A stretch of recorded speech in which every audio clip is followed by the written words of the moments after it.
Today we're going to read The Lorax by Dr. Seuss. At the end of town where the grickle grass grows, and the wind smells slow and sour when it blows, and no birds ever sing except old crows, in the street of the lifted Lorax. And deep in the grickle grass, some people say, if you look deep enough you can still see today, where the Lorax once stood, and as long as it could, before somebody lifted the Lorax away. What was the Lorax? And why was it there? And where was it lifted and taken somewhere? From the far end of town where the grickle grass grows. The old Onceler still lives here. Ask him, he knows.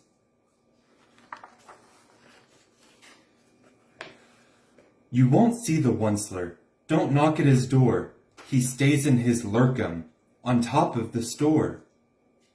He lurks in his lurkum, cold under the roof, where he makes his own clothes out of muffered moof. And on special dank midnights in August he peeks out of the shutters, and sometimes he speaks and tells the Lorax how the Lorax was lifted away. He tells you perhaps if you're willing to pay.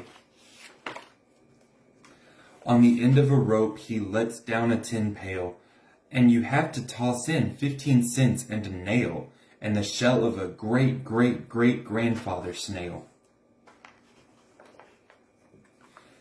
Then he pulls up the pail, makes a most careful count, to see if you paid him the proper amount, and then he hides what you paid him away in his snuff, his secret strange hole in the grovelous glove.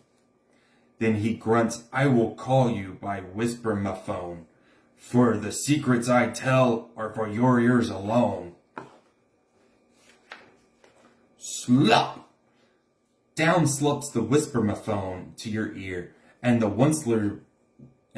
old Onceler's whispers are not very clear, since they have come down through a snurgly hose, and he sounds as if he had smallish bees up his nose.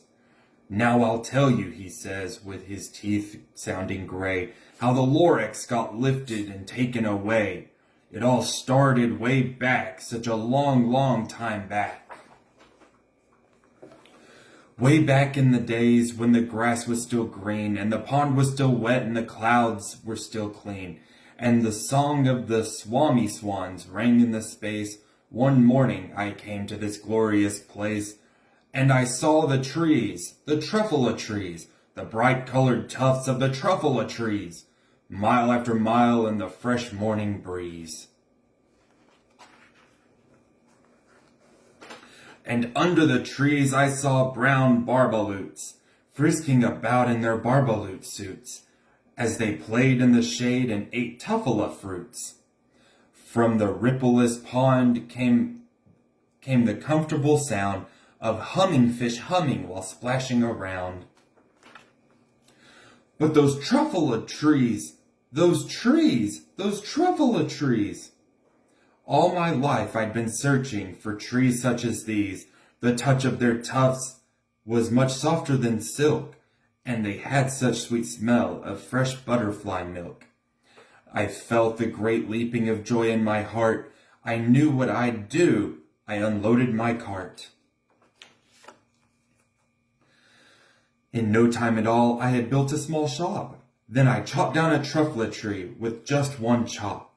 And with great skill and with great speedy speed, I took the soft tuft and I knitted a thneed.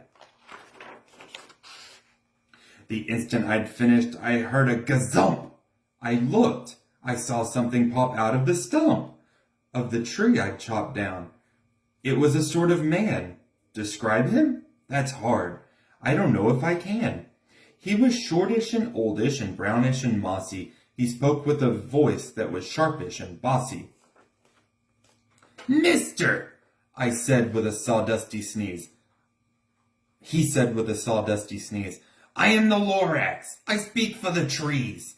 I speak for the trees have no tongues, and I'm asking you, sir, at the top of my lungs, He was very upset as he shouted and puffed, "What's that thing you've made out of my truffle tuft?"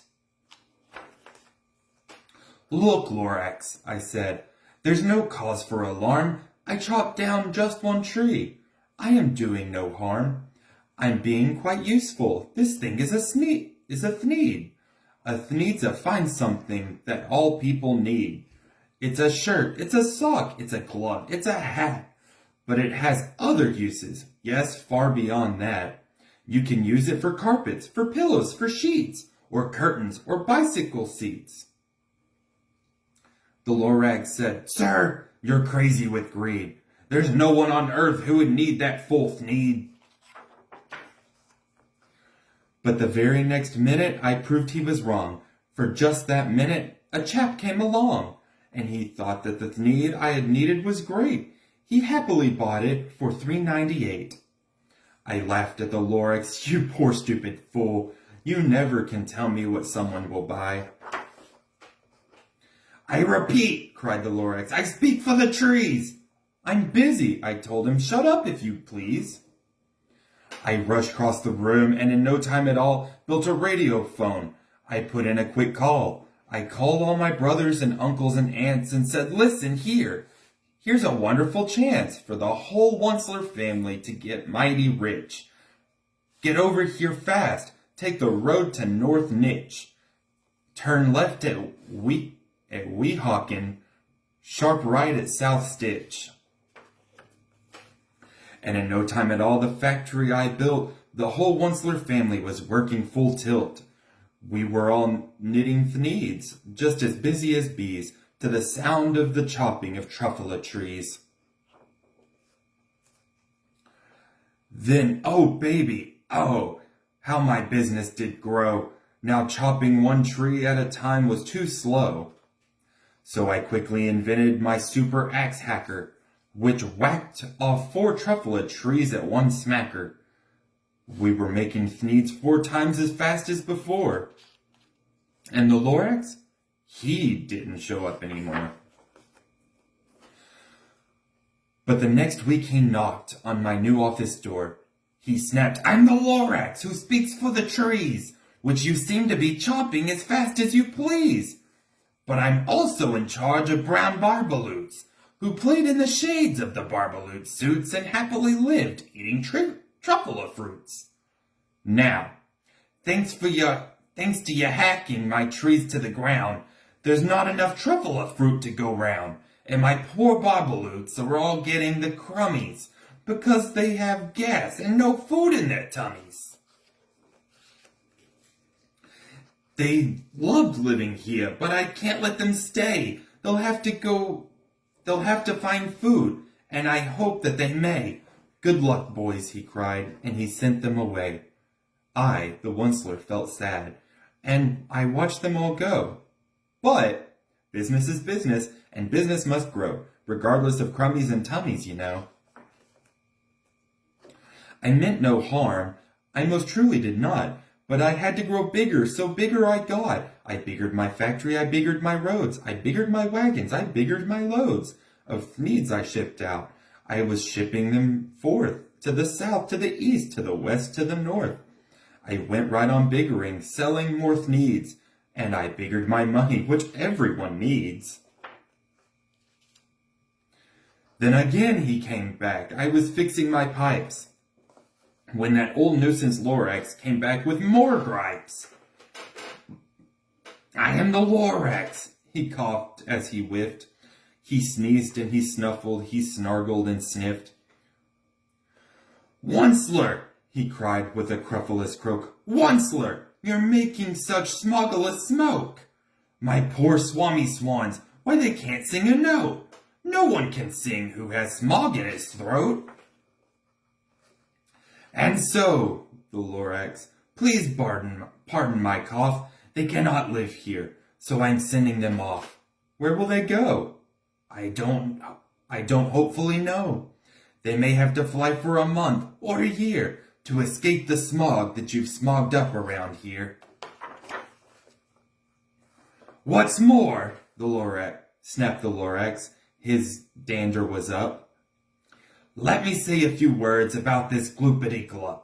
Your machine chugs on, day and night, without stop, making gloopity-glop and sloppity-slop.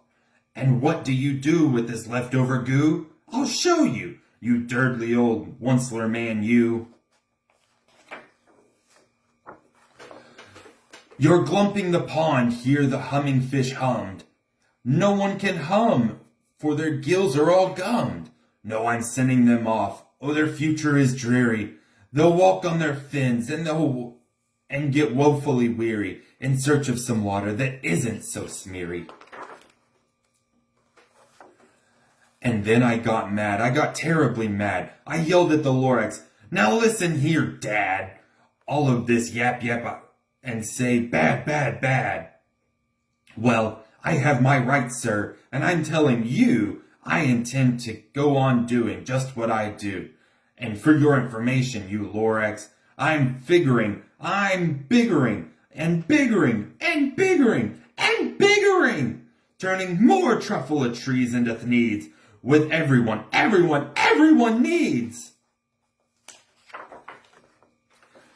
And at that moment, we heard a loud whack.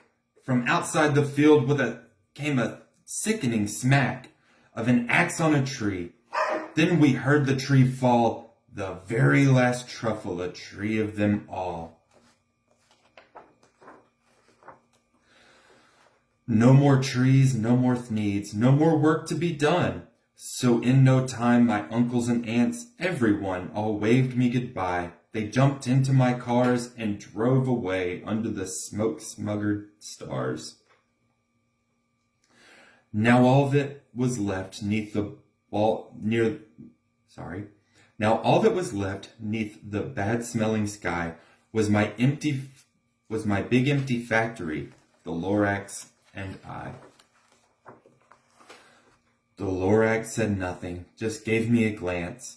Just gave me a very sad, sad backward glance as he lifted himself by the seat of his pants. And I'll never forget that grim look on his face when he hoisted himself and took leave of this place through the hole in the smog without leaving a trace.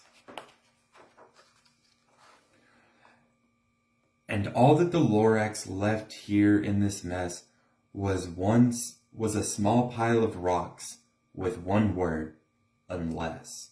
Whatever that meant, well, I just couldn't guess. That was long, long ago, but each day since that day, I've sat here and worried away. Through the years while my buildings have fallen apart, I've worried about it with all of my heart. But now, says the Onceler, now that you're here, the word of the Lorax seems perfectly clear. Unless someone like you cares a whole awful lot, nothing is going to get better. It's not.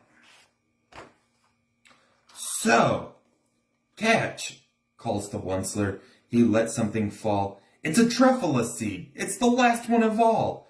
You're in charge of the last of the truffle seeds, and truffle trees are what everyone needs.